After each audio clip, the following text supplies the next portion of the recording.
Fala pessoal, tudo bem com vocês? Hoje nós iremos estudar a aceleração de um corpo que faz parte do capítulo 2, volume 1, que é a parte de introdução à mecânica.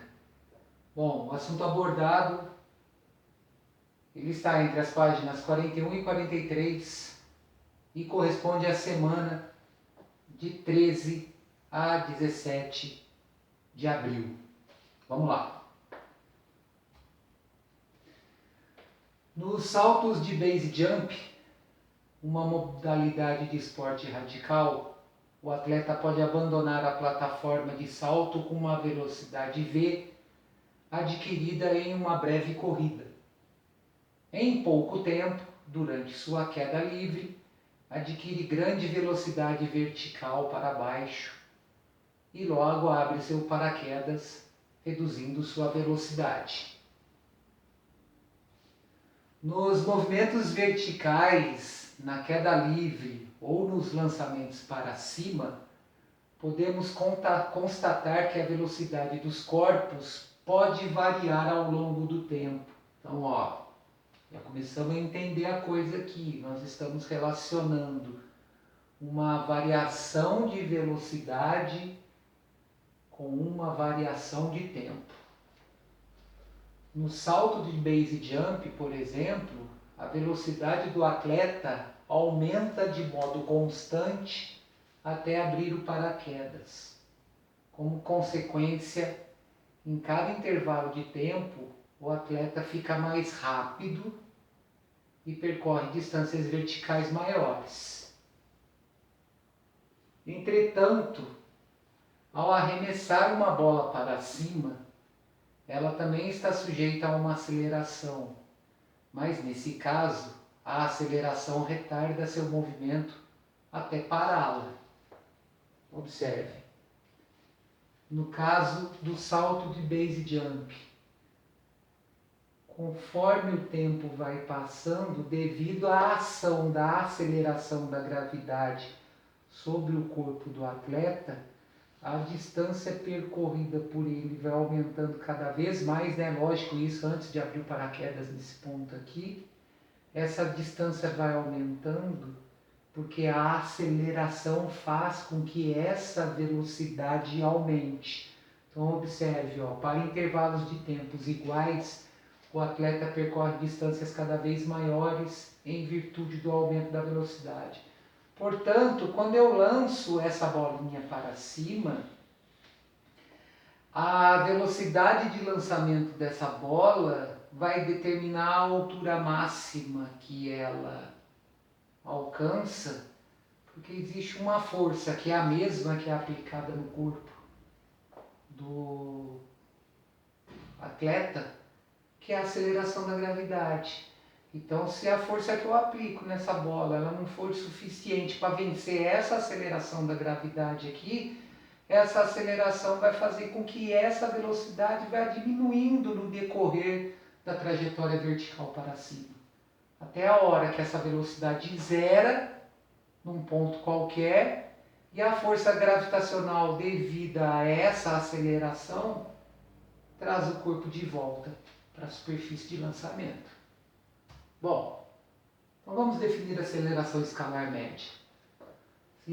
A aceleração de um corpo não depende somente da variação da velocidade, mas também do intervalo de tempo em que é medida.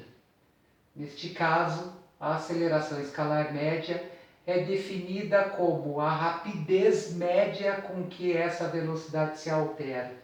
A gente costuma dizer que a aceleração escalar média é a taxa temporal da velocidade, ou seja, ela vai determinar a razão entre a variação da velocidade e a variação no tempo do qual essa velocidade varia. Então, um exemplo aqui é o seguinte, para a gente poder definir a aceleração escalar média. Suponha dois automóveis, um de passeio e um esportivo, que partem do repouso e adquirem uma velocidade de 110 km por hora, que se eu dividir por 3,6 dá aproximadamente 30 metros por segundo. O de passeio atinge a velocidade de 110 km depois de 10 segundos, enquanto o esportivo atinge essa velocidade de 110 em 5 segundos. A pergunta é, qual deles tem maior aceleração? O que atingiu 110 km por hora no intervalo de tempo de 10 segundos ou o que atingiu a velocidade de 100 km por hora no intervalo de tempo de 5 segundos? Observe, quanto maior a aceleração desenvolvida, menor o tempo necessário para atingir determinada velocidade. Então a gente conclui que o carro esportivo, que é o carro B, tem uma maior aceleração porque ele atingiu os mesmos 110 km por hora do carro A, porém um tempo que corresponde à metade do valor do carro A. Então, intuitivamente, podemos concluir que a maior aceleração, que tem maior aceleração, aquele que atinge a velocidade de 110 km por hora em menor tempo. No caso, o automóvel esportivo. Assim, a aceleração escalar média de um automóvel, ela pode ser definida por essa aceleração escalar média é a razão entre a variação da velocidade e a variação do tempo. No caso do automóvel de passeio, a aceleração foi igual a, observe, se eu dividir a variação da velocidade pela variação do tempo, variou a velocidade, é uma diferença entre a velocidade final e a inicial. Variação do tempo é a variação do tempo final e inicial. Velocidade que ele alcançou é a final, 110. Tempo inicial, 0, porque ele partiu do repouso. Velocidade inicial, 0, porque ele partiu do repouso. Ele percorreu tudo isso numa variação de tempo de 10 segundos, ou seja, 10 menos 0. Então, se eu dividir 110 por 10, a aceleração escalar média desse veículo é de 11 km por hora por segundo. E do carro esportivo? Eu aplico a mesma relação de variação de velocidade por variação do tempo. Eu tenho a mesma variação de velocidade de 110 no intervalo de tempo de 5. Logo, a aceleração escalar média, como o tempo dele foi a metade, essa aceleração é o dobro. Olha lá, 22 km por hora por segundo. Bom, os valores calculados da aceleração dos automóveis do exemplo anterior nos permitem concluir que, de fato, o automóvel esportivo tem maior aceleração. Além dessa conclusão, o valor e a unidade nos permitem compreender melhor o significado do conceito de aceleração. No caso do carro esportivo, o veículo aumenta sua velocidade em 22 km por hora a cada segundo. Em outras palavras, ele fica em média 22 km por hora mais veloz por segundo, enquanto o carro de passeio fica em média 11 km por hora mais veloz a cada segundo. Que é o segundo carro, né? Bom, essa aceleração é um valor médio para a medida realizada no intervalo de tempo adotado. Ou seja, isso daí não mantém durante todo o intervalo de tempo a mesma coisa, não. Pode acontecer de acelerar mais no começo e depois, no intervalo de tempo final, essa aceleração dá uma diminuída. Ou pode acontecer ao contrário, acelerar menos no começo e depois essa aceleração aumentar. Aqui é numa média, tá? Essa média considera todo o intervalo de tempo que os móveis possuíam. Então, na realidade, não significa necessariamente que a aceleração é sempre a mesma ou que permanece constante durante todo o movimento. Então, tem um gifzinho aqui, onde esse áudio aí dá um pau legal na BMW. O cara da BMW não vê nada. Então, quem possui maior aceleração? O Audi. Olha lá, arrancou e foi embora, deixou o outro para trás, que ele nem aparece na cena quase. Certo, gente? Bom, unidade de aceleração. No exemplo anterior, vimos que a aceleração média é obtida pela variação da velocidade pela variação do tempo. A unidade de aceleração é de modo análogo obtida pela razão da unidade de velocidade pela unidade de tempo. Então, como é que eu vou chegar na unidade de aceleração do Sistema Internacional de Unidades? A unidade de aceleração é a razão entre a unidade da variação da velocidade pela unidade da variação do tempo. Qual que é a unidade de velocidade no Sistema Internacional? Metros por segundo. Qual que é a unidade de tempo? Segundo. Então, na hora que eu divido metros por segundo, eu estou fazendo isso aqui, ó, estou multiplicando os meios e os extremos. É essa multiplicação invertida aqui. Então, a unidade de aceleração no Sistema Internacional é 1 metro por segundo ao quadrado. Então, o que significa isso? Por exemplo, um móvel que tem aceleração de 5 metros por segundo ao quadrado. O que significa isso? Isso significa que a velocidade desse corpo aumenta 5 metros por segundo a cada segundo. Bom, como muitas vezes utilizamos a unidade de velocidade em quilômetros por hora, é comum chegarmos à unidade de aceleração dada por quilômetro por hora por segundo. Aí é fácil de passar para metro por segundo ao quadrado. Neste caso, basta converter a unidade de velocidade quilômetro por hora em metro por segundo, dividindo a medida por 3,6. Tá? No caso lá da aceleração dos veículos que a gente obteve no início, se a gente quiser passar essa aceleração para o sistema internacional, a gente vai fazer o seguinte, ó, o carro de passeio ele tinha uma aceleração de 11 km por hora por segundo. O 11 km por hora aqui, para eu passar para metro por segundo, basta dividir por 3,6. Olha lá, 11 dividido por 3,6, a aceleração média desse móvel no Sistema Internacional de Unidade é de 3,1 metros por segundo ao quadrado. E o carro esportivo, como é que vai ficar a aceleração dele? Os 22 km por hora eu vou dividir por 3,6, eu chego a uma aceleração escalar média de 6,1 metros por segundo ao quadrado. Tá?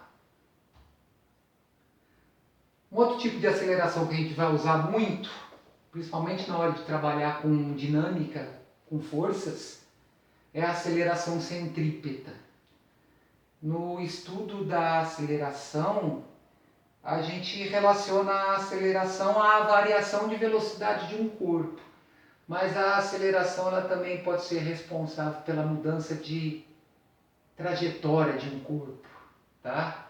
Então, sem que haja necessariamente mudança de velocidade. Então, observe, na linguagem cotidiana, temos o costume de pensar que a aceleração é um termo para designar o aumento da velocidade de um corpo, o que não é necessariamente um erro.